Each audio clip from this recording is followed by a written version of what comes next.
अस्सलाम वालेकुम dear students. 2019 ईटा medical paper के हमने 6 MCQ सॉल्व किए थे। आज की वीडियो में हम फर्दर MCQ सॉल्व करेंगे। बहुत सारे स्टूडेंट्स मैसेजेस कर रहे हैं कि सर आप टॉपिक वाइज भी एक्सप्लेनेशन करें और फिर उसमें MCQ सॉल्व करें। तो 2019 और 2017 पेपर्स उसके MCQ जब मैं सॉल्व करवाऊँगा तो उसके बाद इंशाल्लाह फिर मैं टॉपिक वाइज भी लेक्चर दूंगा। और वैसे भी अब लॉकडाउन है तो इंशाल्लाह बहुत जल्द मैं अपलोड करूंगा ऐसी वीडियोस। तो अभी आते हैं 7 नंबर MCQ पे। तो आप अपने साथ इसको पास करके लिख दो। If the wavelength of a transverse wave is 2 cm and the period is 2 seconds, then the wave speed in CGS is।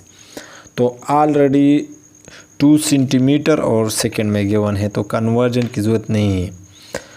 तो आसान से MCQs है। इसमें आपको वेवलेंथ गिवन है 2 सेंटीमीटर और टाइम पीरियड गिवन है एक वेव का 2 सेकेंड। तो आपने उसका स्पीड फाइंड करना है। तो आपको ये फार्मूले का पता होगा v=f लैम्डा। फ्रीक्वेंसी गिवन नहीं है, टाइम गिवन है। तो आप इस तरह 1/f की जगह 1/t लिख सकते हो। तो f की जगह 1/t लिखते हैं तो λ/t पुटिंग करके आप सॉल्व कर सकते हो। 2 सेंटीमीटर कन्वर्जन की ज़रूरत नहीं है, ऑलरेडी सेंटीमीटर मीटर में गिवन होता फिर आप सेंटी में कन्वर्ट करते, क्योंकि आपको गिवन है कि आपने सेंटीमीटर में CGS सिस्टम में आंसर निकालना है। तो ऑलरेडी सेंटीमीटर में गिवन है तो 2 कैंसिल, तो 1 सेंटीमीटर पर सेकेंड आपके पास क्या है, यही करेक्ट ऑप्शन होगा 1 सेंटीमीटर पर सेकेंड। इसके बाद है 8 नंबर MCQ कि आपके पास एक X कार है और एक Y कार है। तो जो X कार है उसकी जो वेलोसिटी है वो Y से 2 टाइम्स कम है, और जो X है उसका जो मास है वो Y से 2 टाइम्स ज़्यादा है। तो बताओ कि कौन सा ऑप्शन करेक्ट है। ऑप्शन आपके पास ये गिवन है कि आपके पास X की kinetic energy half of the Y हो जाएगी, डबल ऑफ द Y हो जाएगी, 1/4 हो जाएगी या सेम रहेगी।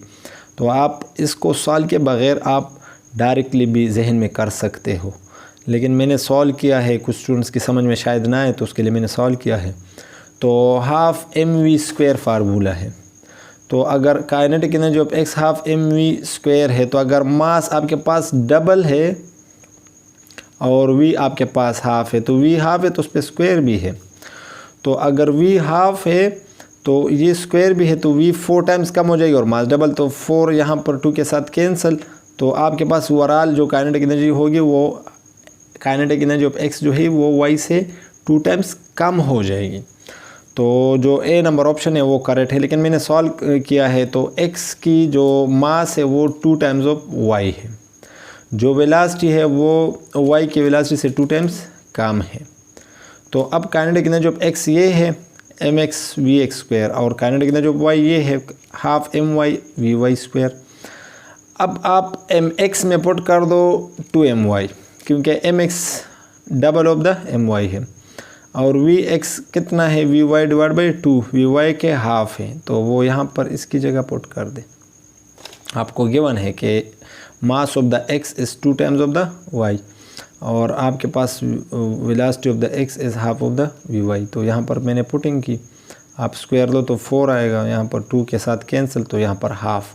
तो यहाँ पर ये हाफ बाहर आप निकाल दो और ये आपके पास हाफ my² तो ये kinetic energy of Y, kinetic energy of Y यहाँ पर लिख दे। तो काइनेटिक एनर्जी ऑफ Y/2, तो kinetic energy of X half of the kinetic energy of Y आ जाएगा। तो जब एक बॉडी की दूसरी बॉडी के मास डबल हो, उससे मास डबल हो, मतलब X की मास Y से डबल हो और वेलोसिटी हाफ हो, तो वो उसकी जो काइनेटिक एनर्जी हो जाएगी वो Y से 2 टाइम्स कम हो जाएगी। तो 9 नंबर MCQ है। 9 नंबर MCQ ये है कि the viscous drag on A small spherical body moving with slow speed is proportional. ये इस तरह भी आए और हाई स्पीड के लिए भी आए है एक बार। तो ये स्टोक्स लॉ से है। स्टोक्स लॉ आपको ये बताता है कि जब एक फ्लूइड में एक बॉडी गिरती है तो जो उस पर एक अपवर्ड फोर्स लगता है, अपवर्ड, तो उसको ड्रैग फोर्स के, तो drag force is direct relation with velocity है, लेकिन उस केस में जब वेलोसिटी स्मॉल हो, और direct relation with v square है जब स्पीड हाई हो या लार्ज हो। तो आपके पास लार्ज स्पीड के लिए आया या हाई स्पीड आया या स्मॉल स्पीड आया, तो स्मॉल स्पीड के लिए डायरेक्ट मोशन टू वी, और हाई या लार्ज स्पीड के लिए वी स्क्वायर है। अब लार्ज से क्या मुराद है, स्मॉल से क्या मुराद है, मतलब स्मॉल कितना, तो रेंज कहीं पर भी नहीं है, उसने एक्सप्लेन नहीं कि कितने रेंज स्मॉल है, लेकिन जब आपके पास एक टर्म आएगा स्मॉल, तो उसके लिए आप direct motion to v, large मतलब ऐसा आप खुद से कह सकते हो कि लगभग स्पीड ऑफ लाइट, तो उस स्पीड के लिए फिर वी स्क्वायर डायरेक्ट रिलेशन है। तो ये दोनों आपने याद रखना है। और एक बात ये कि आपके जो पास स्टोक्स लॉ है वो ओनली स्फीरिकल ऑब्जेक्ट्स पे अप्लाई होती है, तो जो इरेगुलर बॉडीज़ है जो स्फीरिकल नहीं, उसके लिए ये लॉ नहीं है। स्टोक्स लॉ ये भी एक बार इनसे क्यों, तो Stokes law applicable only for what, तो ओनली फॉर स्फीरिकल ऑब्जेक्ट्स। हाँ, फिर ये एक और MCQ है 10 नंबर के the transverse nature of light is shown by, ये बहुत बार MCQs आया है इस टाइप का, इसी पोलराइजेशन से। पोलराइजेशन एक अलग टॉपिक है जिसको मैं अलग से एक्सप्लेन करूँगा, इस पर MCQs करूँगा। अब इस MCQs पे आते हैं, तो इसमें कह रहे कि यार आपको पता है कि लाइट ट्रांसवर्स नेचर है, तो ये आपको कैसे पता है, तो ये हमें किस फिनोमिना से पता है, तो इन चारों में जो पोलराइजेशन फिनोमिना है इससे हमें पता है, क्योंकि इंटरफेरेंस ऑफ लाइट आपको क्या बताते हैं, इंटरफेरेंस, रिफ्रैक्शन, पोलराइजेशन, डिस्पर्शन, ये चारों आपको बताते हैं कि आपके पास लाइट वेव नेचर का है। लेकिन फिर वेव तो दो किस्म के हैं ना, एक इलेक्ट्रोमैग्नेटिक, एक मैकेनिकल। इलेक्ट्रोमैग्नेटिक में या मैकेनिकल में फिर ये है कि एक ट्रांसवर्स वेव होती है, एक लॉन्गिट्यूडल वेव होती है। ट्रांसवर्स में पार्टिकल्स परपेंडिकुलर वाइब्रेट करते हैं, लॉन्गिट्यूडल में पैरेलल वाइब्रेट करते हैं। तो पोलराइजेशन जस्ट उस वेव में होती है जिसमें पार्टिकल्स परपेंडिकुलर वाइब्रेट कर रही हो। तो आपके पास लाइट में पोलराइजेशन हो जाती है, और हमें ये भी पता है कि पोलराइजेशन जस्ट ट्रांसवर्स में होती है।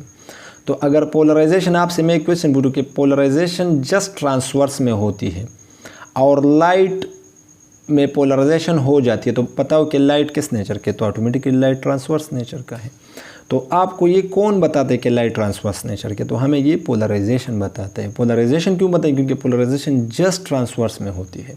तो 2018 में ये भी आया था कि पोलराइजेशन किस में नहीं होती, तो ऑप्शन में था कि radio wave, infrared wave, ultraviolet wave, sound wave. तो साउंड वेव में नहीं होती, क्योंकि साउंड वेव लॉन्गिट्यूडल वेव्स है और पोलराइजेशन जस्ट ट्रांसवर्स वेव में होती है।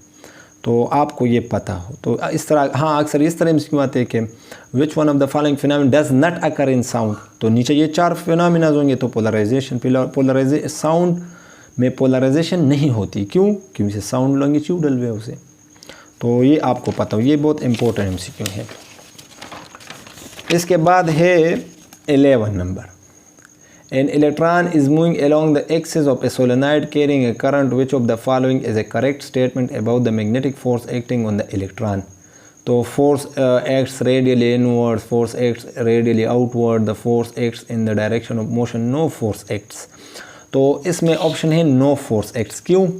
ये आपके पास एक सोलेनाइड है, तो सोलेनाइड में आपके पास तो मैग्नेटिक फील्ड, अगर आप इस तरह रोटेट कर उंगलियों को करंट में, तो आपके पास या मैग्नेटिक फील्ड इस तरह होगा, अगर करंट ऐसा है तो मैग्नेटिक फील्ड ऐसा होगा।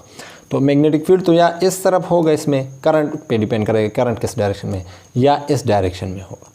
तो दो डायरेक्शन में पॉसिबल। अगर करंट को मैं सपोज करता हूँ ऊपर से इस तरह नीचे आ रहे, तो ऊपर से नीचे तो मैग्नेटिक फील्ड ऐसा है, तो मैं ये कंसिडर कर देता हूँ।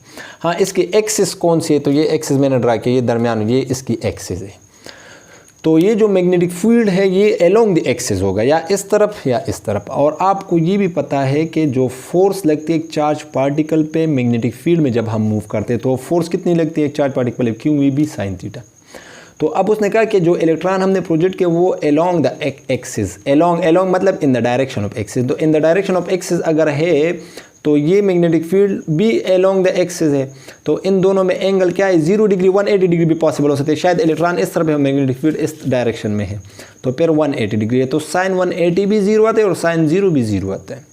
तो अगर अलोंग द एक्सिस है इलेक्ट्रॉन, आपने अलोंग द एक्सिस, और हमें ये पता है कि हमेशा magnetic field along the axis होती है, तो या अपोजिट टू द एक्सिस होती है। तो आपके पास इलेक्ट्रॉन अगर अलोंग द एक्सिस है तो मीन्स के मैग्नेटिक फील्ड के साथ इसका एंगल 0 डिग्री बन रहा है या 180 बन रहा है। तो 0 180 साइन 0 और या साइन 180 दोनों पे वैल्यू कितनी होती है 0। तो चाहे चार्ज वेलोसिटी बी जितनी भी हो तो फोर्स नेट फोर्स उस पर कितना लगेगा 0। तो डी नंबर ऑप्शन है। हाँ, फिर ये एक है कि द मोशनल EMF डिपेंड्स अपन, तो strength of magnetic field, speed of conductor, length of conductor, all of the above. तो आपको पता है कि मोशनल EMF का फार्मूला है, ये EMF है V वोल्टेज, BL ये V वोल्टेज है, BLV साइन थीटा, ये V आपके पास वेलोसिटी है, तो magnetic field length of the conductor और वेलोसिटी ऑफ द कंडक्टर, और ये एंगल है आपके पास मैग्नेटिक फील्ड और लेंथ ऑफ द कंडक्टर में। जो आपके पास अगर ये आपके पास ये एक कंडक्टर है, इसमें ये cross magnetic field into the page, तो ये आप ये एक कंडक्टर का लेंथ है, तो ये इस तरह परपेंडिकुलर भी मूव कर सकते हैं, और अगर इस कंडक्टर को आप इस तरह तिरछा करके मूव भी कर सकते हैं, मतलब 30 डिग्री पे या 60 डिग्री पे। तो ये एंगल पे डिपेंड करता है, वेलोसिटी पे डिपेंड करता है, velocity of the conductor, length of the conductor, magnetic field of the magnetic field पे डिपेंड करते हैं। तो जो वोल्टेज यहाँ पर प्रोड्यूस होगी, EMF प्रोड्यूस होगी, तो वो EMF इन चार चीज़ों पे डिपेंड करती है। तो आपके ऑप्शन में ऑप्शन 1 है स्पीड ऑफ कंडक्टर, तो हाँ yes, length of the conductor yes, length of the conductor yes, तो ऑल ऑफ द अबव, तो ऑल ऑफ द अबव, तो ये डेल्टा ऑप्शन है इसमें। अब क्वेश्चन नंबर 13 है कि an alpha particle is accelerated through a potential difference of 10⁻6 volts, 10⁻6 ऊपर है, ये अपने साथ लिख लें।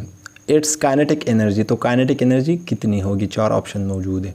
तो ये क्वेश्चन भी बार बार इंटरेस्ट में है।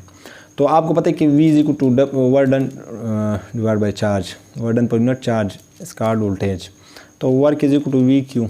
तो ये अगर हम एक पोटेंशियल अप्लाई कर देते हैं एक चार्ज पे और चार्ज को एक्सेलरेट करते हैं, उसको एक काइनेटिक एनर्जी मिलती है। तो वर्क डन किस में कन्वर्ट होती है, काइनेटिक एनर्जी। तो काइनेटिक एनर्जी = QV।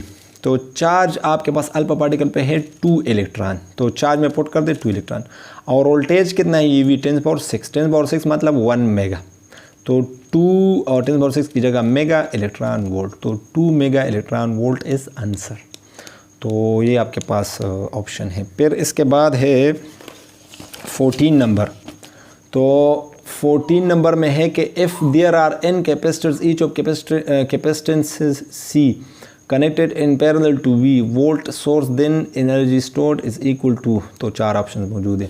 तो आपको पता हो कि अगर पैरेलल में कैपेसिटर्स कनेक्टेड है और सब के सब की कैपेसिटेंसेस सेम है, तो उसकी जो फार्मूला बनता है वो है C इक्विवेलेंट पैरेलल में NC बनता है। क्यों? क्योंकि ये इसका formula C1 + C2 + C3, C equivalent C parallel में इस तरह बनते हैं ना, प्लस डॉट डॉट डॉट इस तरह चलते जाओ। तो अगर 3 है और तीनों का इक्वल है, C1 C2 C3 अगर इक्वल है तो 3C बनेगा क्योंकि प्लस है, अगर 4 है तो 4C, और अगर n है तो NC बनेगा। तो ये NC is the formula for parallel combination, n number of capacitors having same capacitances. और अगर वो सीरीज़ में है तो सीरीज़ में ये फार्मूला बनता है, सीरीज़ में C इक्विवेलेंट का अगर n नंबर ऑफ सेम कैपेसिटेंसेस है, कैपेसिटर्स हैविंग सेम कैपेसिटेंसेस है, तो ये C/n फार्मूला बनता है। तो यहाँ पर आपके क्वेश्चन में है कि n नंबर ऑफ कैपेसिटर है लेकिन पैरेलल में कनेक्टेड है, और उसका एनर्जी का फार्मूला क्या बनेगा। तो एनर्जी का फार्मूला है U = ½ CV², लेकिन यहाँ पर एक C तो है नहीं, पैरेलल में बहुत सारे n नंबर कनेक्टेड है, तो यहाँ पर C की जगह C इक्विवेलेंट लगेगा। और आपको पता है कि पैरेलल में C इक्विवेलेंट कितना होता है, अगर सबकी कैपेसिटेंसेस सेम है, बिल्कुल C है, मतलब C1 C2 इस तरह नहीं है, मुख्तलिफ C है बस हर एक का, और n नंबर है, तो उसका फार्मूला बनते हैं C इक्विवेलेंट पैरेलल में NC। तो यहाँ पर ये उसमें गिवन है कि पैरेलल में है, तो सी इक्विवेलेंट पैरेलल का फार्मूला है NC। तो यहाँ पर NC पुट करके तो ये आपके पास energy of the capacitor half NCV²। अगर यहाँ पर ये अगर उसने ये क्वेश्चन इस तरह के सीरीज़ में कनेक्टेड है तो फिर आपके पास यहाँ पर C/NV² आता। तो अब जो आपके पास करेक्ट ऑप्शन है वो ऑप्शन आपके पास बी नंबर ऑप्शन है, बी। इसके बाद फिर है आपके पास 15 number, which one of the following physical quantity does not have the dimension of force per unit area. तो 4 ऑप्शंस है। तो स्ट्रेस आपको पता है कि फोर्स पर यूनिट एरिया इसका ऑप्शन डायमेंशन है, तो ये तो करेक्ट है। तो बी आपके पास करेक्ट ऑप्शन है। क्यों? क्योंकि इसकी जो डायमेंशन होती नहीं है, strain ratio of same physical quantity का एक रेशो है, तो इसकी डायमेंशन नहीं होती। तो बी करेक्ट है। उसने कहा ये केस चारों में कौन से जिसकी dimension force per unit area नहीं है, तो बी का नहीं है। यंग मॉड्यूलस का भी dimension force per unit area है, क्योंकि यंग मॉड्यूलस क्या किस चीज़ के इक्वल है? Stress divide by strain. Strain की डायमेंशन है नहीं है, वही स्ट्रेस, और प्रेशर की डायमेंशन भी फोर्स पर यूनिट एरिया है। तो इसमें जो करेक्ट ऑप्शन है वो है बी। 16 नंबर को देखो, 2 satellites of mass is dash and 8 earth circular orbit of radius r and 3 are respectively the ratio of the speed is dash dash dash dash। तो इसमें आप देख लो, तो इसमें कन्फ्यूजन ये है कि इसमें मास ऑफ द सैटेलाइट गिवन है, और आपको ये पता होना चाहिए कि मास ऑफ द सैटेलाइट पे ऑर्बिटल वेलोसिटी डिपेंड नहीं करती। तो यहाँ पर आपके पास ये फार्मूला है GME डिवाइड बाई RE। कुछ स्टूडेंट्स कहेंगे हमारे पास तो ये भी एक फार्मूला है कि V is equal to √G small g RE। तो RE के साथ तो डायरेक्ट रिलेशन में है। तो ये उस केस में है मेरे प्यारे बच्चों जब G कांस्टेंट हो।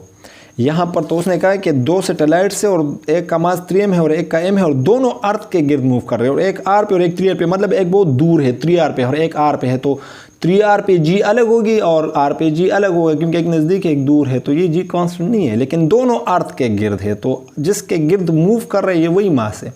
तो दोनों के लिए मास ऑफ द अर्थ कांस्टेंट है, तो ये वाला फार्मूला लगेगा। तो इस फार्मूले में मास ऑफ द अर्थ दोनों के लिए कांस्टेंट है, जी कांस्टेंट है, तो RE के साथ इन्वर्स रिलेशन है अंडर द रूट का।